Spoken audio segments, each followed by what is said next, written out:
حدیث نمبر 1، امام کائنات سید الاولین والآخرین شفیع المذنبین رحمت للعالمین سیدنا و مولانا امام اعظم محمد رسول اللہ صلی اللہ علیہ وسلم نے ارشاد فرمایا کہ حلال اور حرام بالکل واضح ہے کہ یہ حلال یہ حرام، اور ان کے درمیان کچھ مشتبہات ہیں، متشابہات نہیں، مشتبہات، یعنی جو شک والی چیزیں ہیں، جو ایمبیگوس چیزیں ہیں، مبہم چیزیں، جو ان مبہم چیزوں سے بچ گیا اس نے اپنا دین بھی بچا لیا، اپنی عزت بھی بچا لی، یعنی کلیئر کٹ، حلال حلال حرام، بیچ میں پتہ نہیں جائز ہے ناجائز ہے تو کرنا شروع کر دے، وہ پھنس گیا۔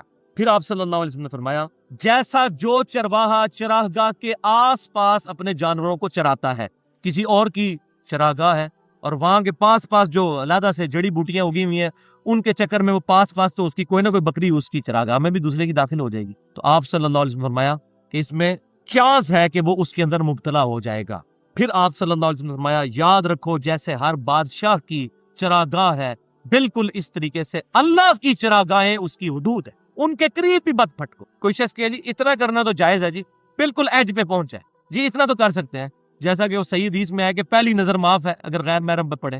اب غیر محرم پہ پہلی نظر کا مطلب یہ ہے کہ اچانک پڑ گئی، اگر کسی کو چلتے ہوئے ویسے ہی اندازہ ہو گیا، اور اکثر ہو جاتا ہے، ہمارا ویژن جو ہے کافی ہوتا ہے سامنے کہ سامنے سے عورتیں آ رہی ہے تو اب بندہ کہ جی ادھر سے نیت کر لے گی جی ایک نگاہ جو ہے وہ حلال ہے، ایسے کر کے ایک نگاہ میں گھر چھوڑے، یہ چیز وہ ایک نگاہ اسی جب آپ کو پتہ چل گیا اسی وقت حرام ہو، وہ جو پہلی نگاہ بھی ہوگی اب وہ آپ کی دوسری شمار، تو اللہ کی چراگاہوں سے دور دور رہنا ہے، اللہ کی حدود سے دور دور، ورنہ عین ممکن ہے آدمی اس میں مبتلا ہو جائے۔ جس طرح بھی یہ موبائل کے نام کے اوپر جو ہے بے حیائی مچائی ہوئی ہے، مجھے نہیں سمجھ آتی کہ کالج کے یا اسکول کے اسٹوڈنٹس کو یا اسی طریقے سے فیمیل اسٹوڈنٹس کو گھر والوں نے موبائل کیوں لے کے دیے ہوئے ہیں؟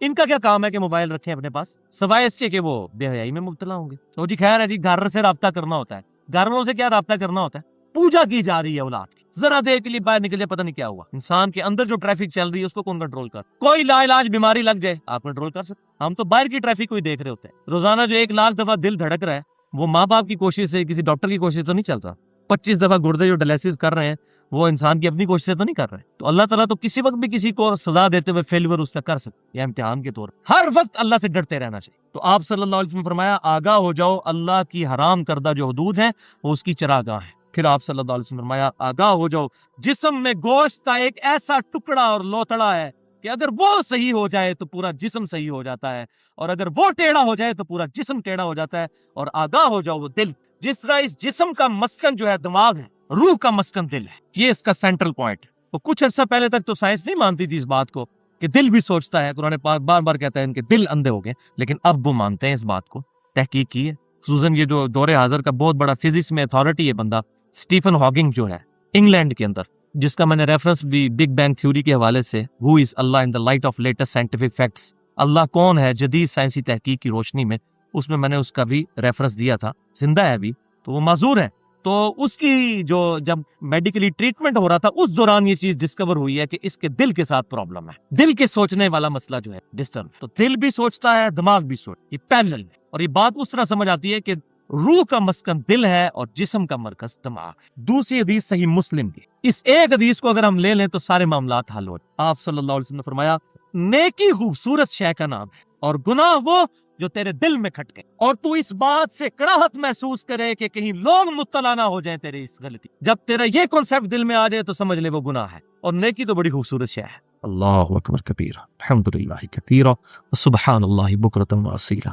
اور اسی حدیث کی ڈیٹیل ہے جو جامعہ ترمذی، سنن نسائی اور مسند امام احمد میں صحیح سند کے ساتھ ہے۔ امام حسن سیدنا علی کے بیٹے امام حسن ابن علی کہتے ہیں میں نے خود رسول اللہ سے یہ بات یاد کی تھی صلی اللہ علیہ وسلم، جامعہ ترمذی، سنن نسائی، مسند امام احمد، کہتے ہیں میں نے خود حضور سے سن کے یہ بات یاد کی تھی کہ آپ صلی اللہ علیہ وسلم نے فرمایا جو شے تجھے شک میں ڈال دے اسے چھوڑ دے، اور ساتھ ہی فرمایا سچائی اطمینان بخشتی ہے اور جھوٹ شک میں مبتلا کر۔ وہی بات صحیح مسلم کی، گناہ وہ جو تیرے دل میں کھڑے۔ تو بھائیو، اللہ تعالیٰ نے جو انسان کے اندر اخلاقی حص رکھی ہے کہ ہر انسان خواہ وہ کسی مذہب سے واقف ہو یا نہ ہو، اس کو یہ بات اپنی جبلت کی وجہ سے پتا ہے کہ جھوٹ بولنا بری چیز ہے، سچ بولنا اچھی چیز ہے، کسی کے ساتھ زیادتی کرنا برا ہے، کسی کے کام آنا اچھا ہے۔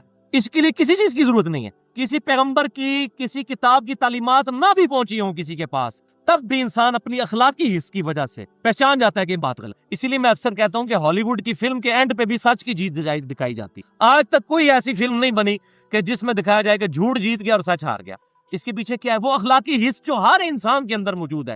انسان کو اس بات کا پتہ ہے کہ یار سچی بات کرنا اچھی چیز ہے، جھوٹ بولنا برا ہے. تو اسی کانٹیکسٹ میں میری ایک بڑی ڈیٹیل گفتگو ہے، وہ کوشش کریں تو اس کو بھی سنیں. 50 منٹ کی گفتگو ہے، مسئلہ نمبر 18 کے نام سے گناہ کبیرہ اور توبہ کا بیان.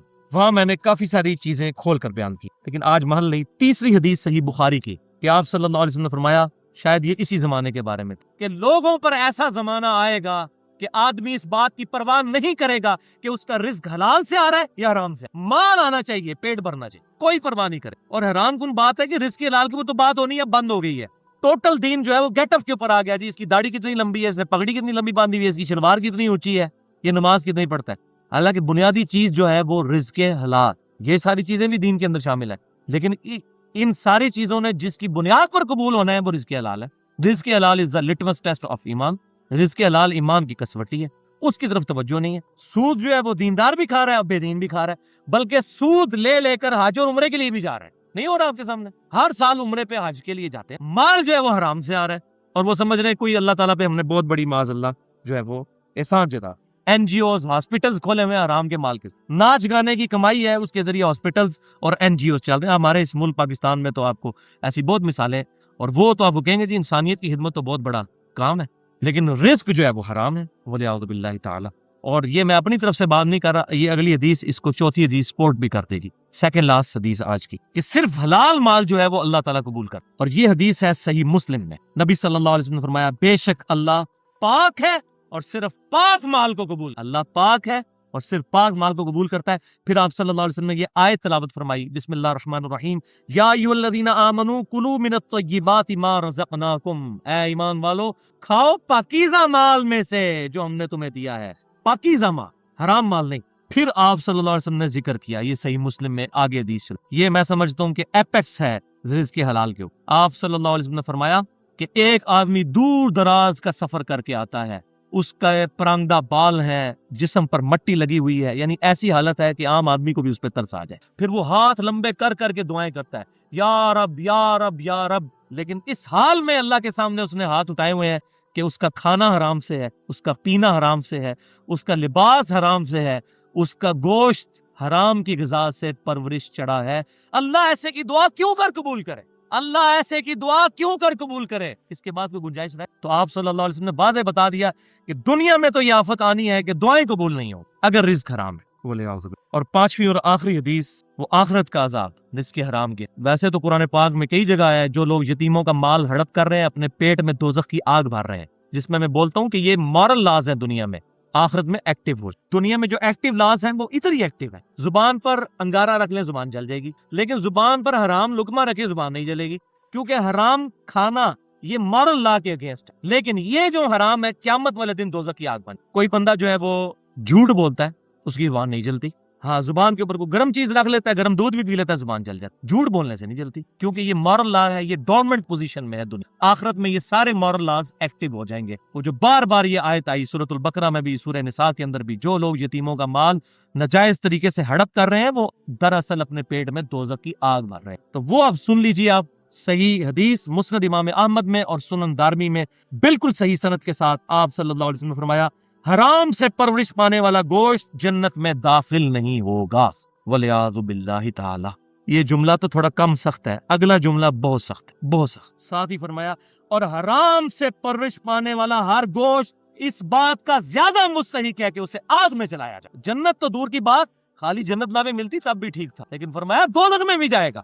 وہ اس چیز کا زیادہ مستحق ہے کہ اسے دوزخ میں ڈال دیا جائے جس کی پرورش حرام مال کے ذریعے ہوئی. وَلِعَاذُ بِاللَّهِ تعالی. اس میں ایک بات ضمناً کر دوں، مجھے اگلے دن بھی کسی نے کوسچن کیا تھا، ای میل کی تھی کہ جی میرا جو والد صاحب ہیں بینک میں ملازمت کرتے ہیں، تو اب میرا رزق ان پر ڈیپینڈنٹ ہے، تو میرا گوشت حرام کے مال پر پرورش پا رہا ہے. تو میں نے اس کو کہا کہ جب تک آپ اپنے پاؤں پر کھڑے نہیں ہوتے اس وقت تک اپنے ماں باپ کے ساتھ حسن سلوک کریں، قرآن کے روح سے، دنیا میں معروف طریقے سے. لیکن جیسے ہی آپ کے معاملات سیدھے ہوتے ہیں، اپنے والدین سے اپنا رزق الگ کریں. اپنے آپ کو الگ نہ کر لیں، اس کی اجازت نہیں ہے، ادھر ہی رہیں، لیکن ان کو بات سمجھائیں. پھر جب تک یہ معاملات، لہٰذا میں نے یہ سولوشن پیش کیا، تھریٹیکل بات نہیں ہے، پریکٹیکلی لوگوں کو ایسے مسائل بھی ہوتے ہیں. تو وہ معاملہ بالکل ڈفرنٹ ہے. باقی جو خود کر رہا ہے، خود بینک کی ملازمت اس نے اختیار کی ہوئی ہے یا اس کے علاوہ حرام طریقے سے مال کھا رہا ہے، اس کا معاملہ بالکل الگ ہے، وہ اللہ کی بارگاہ میں پکڑا جائے گا. اب آج کی گفتگو کو، یہ تو 5 حدیثیں رزق حرام اور حلال کے کانٹیکسٹ میں، آخری حدیث جو میں نے آخر کے لیے رکھی تھی عبرت کے طور پر، وہ صحیح بخاری اور صحیح مسلم کی حدیث ہے، متفق علیہ حدیث، اور یہ دل تھام کے سننے والی حدیث ہے. آپ صلی اللہ علیہ وسلم نے فرمایا، جب زانی زنا کرتا ہے تو اس وقت مومن نہیں رہتا، جب چور چوری کرتا ہے اس وقت مومن نہیں رہتا، جب شرابی شراب پی رہا ہوتا ہے اس وقت وہ مومن نہیں رہتا، جب کوئی مال لوٹنے والا مال لوٹ رہا ہوتا ہے اس وقت وہ مومن نہیں رہتا، اور جب کوئی خیانت کرنے والا کسی کی امانت میں خیانت کر رہا ہوتا ہے اس وقت وہ مومن نہیں رہتا. اور پھر ساتھ ہی فرمایا، بچ جاؤ بچ جاؤ، 2 دفعہ. آپ صلی اللہ علیہ وسلم کا تو 1 دفعہ فرمانا ہی کافی ہے. تو یہ گناہ کرنے والا مومن نہیں رہتا. ہاں قانونی طور پہ وہ مسلمان رہے گا. بات وہی ہے جو پنجابی کیا جاتا ہے کہ جڑا اللہ دے رسول نو مننے وہ تے مسلمان ہے، لیکن جو اللہ دے رسول دی مننے وہ مومن ہوئے گا. یعنی کہ جو اللہ اور اس کے رسول کو مانتا ہے وہ صرف مسلمان ہے. کلمہ پڑھ لیا، اللہ رسول کو مانتا ہوں، لیکن جو اللہ اور اس کے رسول کی مانے گا کہ اللہ نے یہ حرام کیا یہ حرام ہے، رسول اللہ نے یہ حرام کیا یہ حرام ہے، یہ حلال ہے، حلال اور حرام کا جو فرق رکھے گا وہ مومن ہوگا، ورنہ وہ سمپل مسلمان ہے.